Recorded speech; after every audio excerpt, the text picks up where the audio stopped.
Assalamualaikum warahmatullahi wabarakatuh.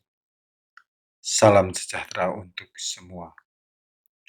Jumpa lagi dengan saya Haris di channel Misteri Verhal. Mumpung di bulan Ramadan, saya ingin mengulas mengenai kolak takjil yang sangat populer dari era kerajaan Mataram hingga saat ini. Saya tidak akan membahas bagaimana cara membuat kolak, bahan yang diperlukan, atau kolak di mana yang paling lezat. Tetapi saya ingin mengulas mengenai makna dan filosofi kolak, termasuk sejarahnya. Ini menarik karena ternyata kolak bukan sekedar takjil atau makanan biasa. Makanan manis ini memiliki filosofi yang dalam dan terkait dengan ajaran agama Islam. Pasti ingin tahu kan? Simak terus sampai tuntas. Episode ini tidak panjang, jadi panteng terus sampai habis. Ada yang menduga kolak berasal dari Timur Tengah, mengingat namanya dekat dengan bahasa Arab. Tapi nyatanya kolak adalah makanan khas Indonesia. Memang namanya berbau Arab.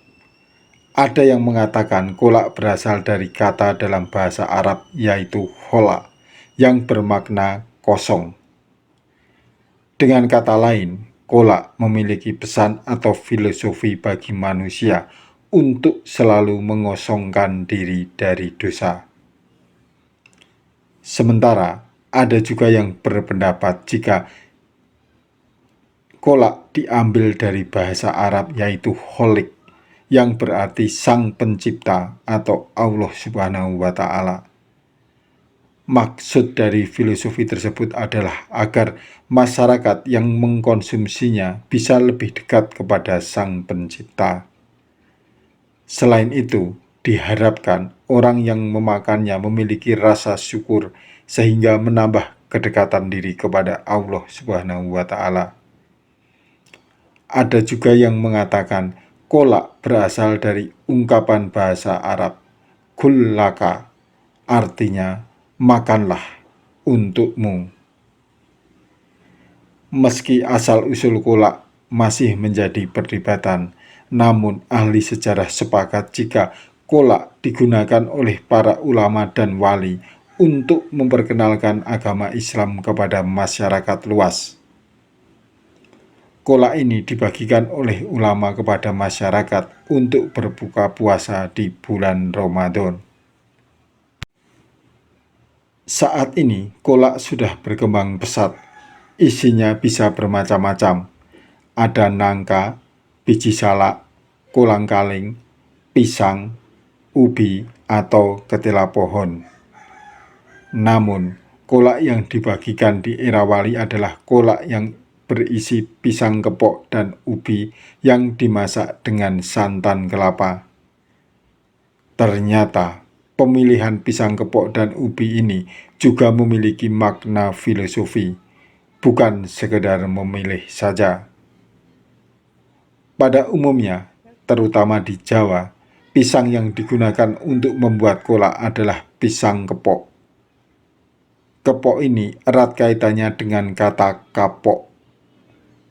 Dalam bahasa Jawa, kapok berarti jera. Artinya, jera berbuat dosa dan ingin bertobat kepada Allah Subhanahu wa Ta'ala. Sementara itu, penggunaan ubi juga memiliki makna dalam. Ubi dalam bahasa Jawa disebut telo pendem. Pendem artinya pendam, mengubur dalam tanah. Dengan demikian, penggunaan ubi memiliki makna agar masyarakat harus mengubur kesalahan yang pernah diperbuat, sehingga bisa melanjutkan hidup dengan jalan penuh ridho Allah.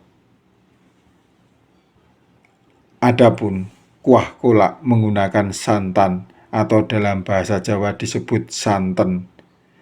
Santen merupakan kependekan dari kata pangapunten yang berarti permohonan maaf.